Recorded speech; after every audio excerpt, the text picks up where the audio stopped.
Hi, random recapped here. Today, I'm going to explain a science fiction comedy film called Jules. Spoilers ahead. Watch out and take care. In a small provincial town in Pennsylvania, life flows peacefully and calmly. Milton Robinson, a 79-year-old widower and one of its citizens, leads the life of a simple retiree. He regularly attends town council meetings, where he always raises the same issues about changing the town slogan and installing an additional pedestrian crosswalk near his home. One summer morning, after presenting his proposals as usual, Milton heads home. He spends his day doing daily chores, has dinner, and goes to bed. In the morning, he waters his azaleas and feeds the birds. Later, his adult daughter, Denise, comes to help him with his monthly bills. There's no news from his elder son, Tim, as he lives far away and rarely calls. After finishing their business, Denise goes to the restroom and finds a jar of peas there. She's concerned about her father's well-being, and even though Milton assures her he's fine, she suggests he see a neurologist for a checkup. After all, the man is quite old, and forgetfulness could be a sign of approaching dementia. However, Milton vehemently opposes seeing any doctors. Denise goes to work, leaving the old man alone with his beloved detective shows and a solitary dinner. One night, he suddenly hears a commotion in his backyard. Going outside, he sees a flying saucer that has landed awkwardly. Milton calls the rescue service, but they remind him that joking with such a serious organization is a matter for the authorities, and they no longer answer his calls. He dials Denise's number, but she is unavailable. After a restless night, he heads to the town council meeting where, as always, he talks about the slogan and the crosswalk. That night, the old man hears strange sounds from the backyard again. When he goes out to see what else has happened, he finds an injured extraterrestrial being in his patio. Once again, he tries to reach his daughter, but as always, Denise is unreachable. He leaves a voicemail and waits for a call, but it's all in vain. The next morning, as usual, he attends the meeting. His friend Sandy this time proposes a new project for interacting with the youth. She has put up posters around the town and would be delighted if someone came to listen to her stories and advice. She is eager to be part of the lives of lonely young people who need friends. When it's Milton's turn, he starts with the town's motto and the crosswalk as usual, but after that, he talks about the UFO that ruined his flowers and broke the bird feeder. However, nobody believes him, considering it the ramblings of an elderly man. Two active retirees, Sandy and Joyce, advise Milton not to bring up this topic at the meeting anymore, or else no one will take the suggestions of the elderly townspeople seriously. Sandy suggests giving the old man a ride home and reminds him that she is always nearby and he can count on her help. Milton becomes angry, realizing that he is being taken for a lunatic.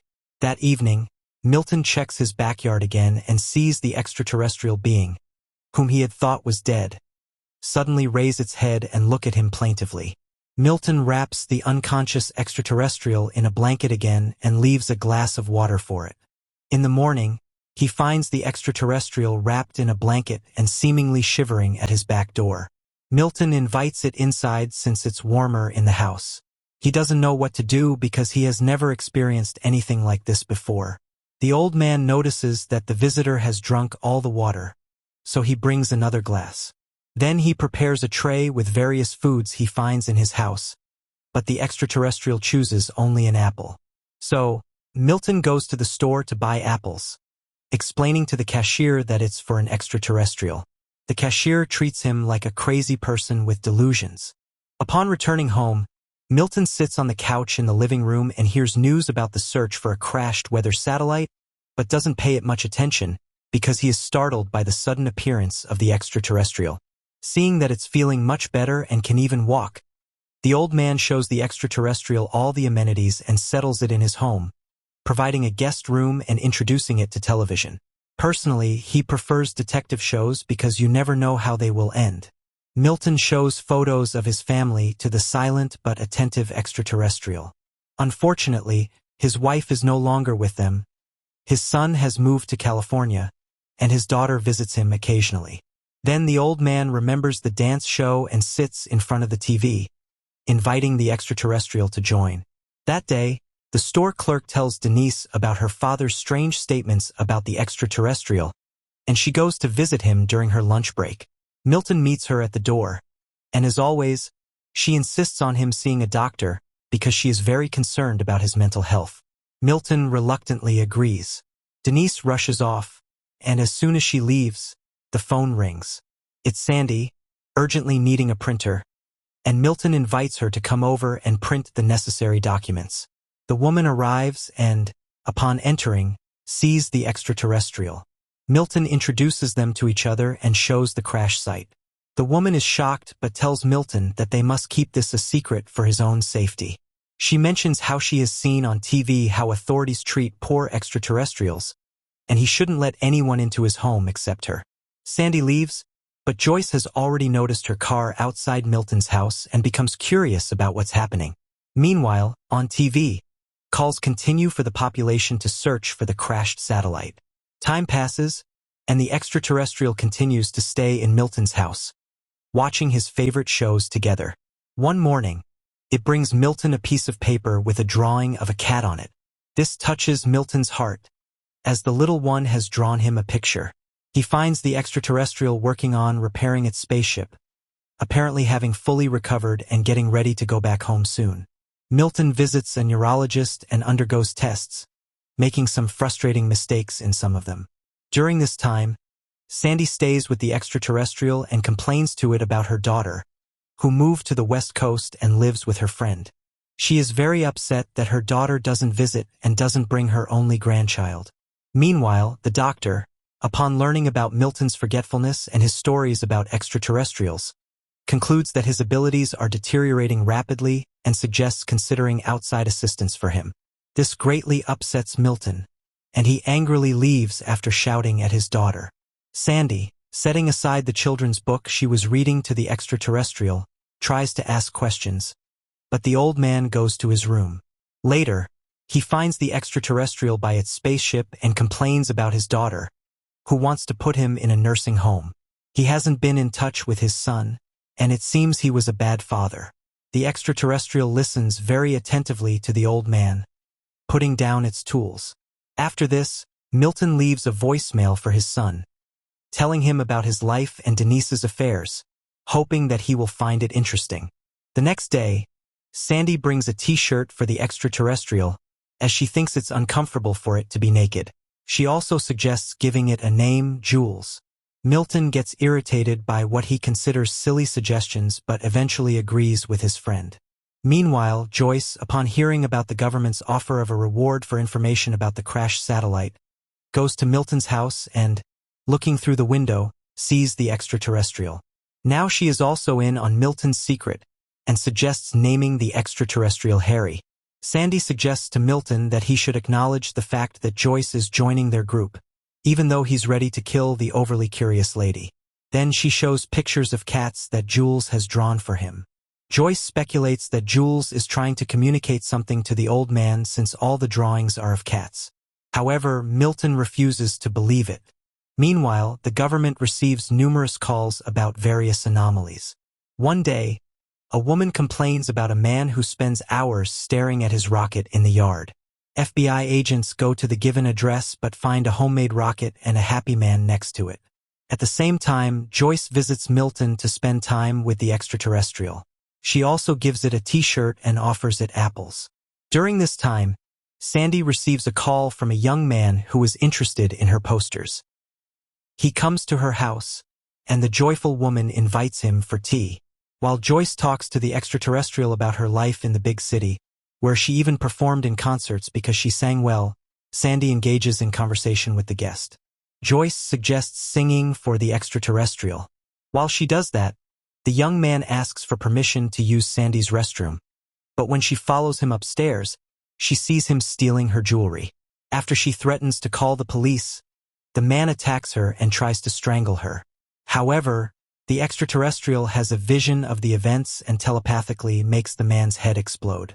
This raises suspicions at the FBI, who are conducting the search for the crashed spaceship. Responding to police questions, Sandy suddenly realizes who saved her from certain death and rushes to Milton's house. She hugs Jules and tearfully thanks him for saving her life. The retirees discuss the potential danger of the extraterrestrial but conclude that it's only dangerous to bad people. Meanwhile, the FBI agents can't understand how and from what the head of the criminal could have burst, so they decide to keep an eye on Sandy. On this day, Denise meets the elderly folks at the store and again brings up the topic of the apples Milton bought. However, Milton avoids the conversation. Later, the group has lunch at Milton's house when Sandy notices a strange smell. When they go outside, they discover a dead cat that Jules apparently brought there. Connecting all the facts, the retirees realize that the extraterrestrial needs cats for some reason. And now there are not 7 as in the picture, but 6. Milton calls Denise, hoping to find out where she disposes of the deceased cats in her clinic, which frightens her completely. Not receiving a clear answer, Milton and Sandy decide to drive around the streets of the town, since cats often meet their fate under car wheels. On the road, Milton inquires about Sandy's husband's illness, which eventually led to his passing, and she talks about being left alone. She starts asking questions, reassuring that life must go on. However, at this point, Milton asks her to stop the car, and the FBI agents become witnesses as the elderly couple loads a deceased cat into the trunk. That day, they find 2 more cats, and Joyce promises to find the rest.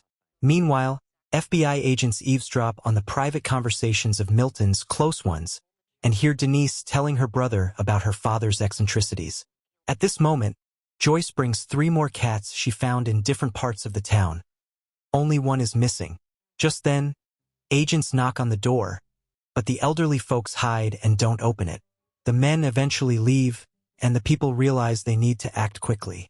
Then Milton remembers Joyce's deaf, blind, and non-mobile cat. Offended, she leaves, but Sandy catches up with her and apologizes for Milton's bluntness. Joyce admits that he's right. It's long past time to end the suffering of the cat. She brings the animal, and the extraterrestrial puts it to eternal sleep.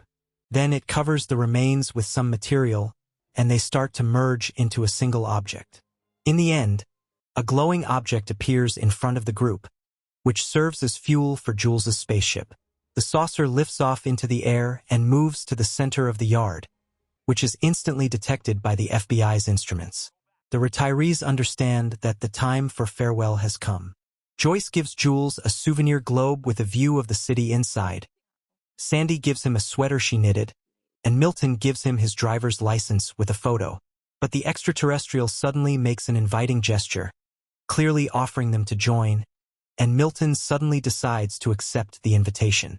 But then the phone rings in the house, and picking up the receiver, he hears Denise's voice. She suggests meeting on Saturday. They'll have lunch, and then she'll give him a haircut because they've been arguing, and that's not right. At that moment, agents knock on the door. Milton rushes into the yard, and they only manage to see the departing saucer, where 3 Earthlings joined in the last moment. The ship lands not far from the town to safely disembark the elderly and bid them a peaceful farewell. Milton hugs the extraterrestrial and thanks it for the invitation to travel together. But he can't leave his home and loved ones behind. Jules enters the spaceship and flies away while the elderly folks wave goodbye to him. Time passes, and Milton continues to live in his home, visited by Sandy and Joyce. The elderly often reminisce about Jules and hope that he hasn't forgotten them either. One night, Milton's yard is illuminated by a bright light, and the old man realizes that he has guests. A light, heartwarming, and slightly melancholic film about the fading of human life.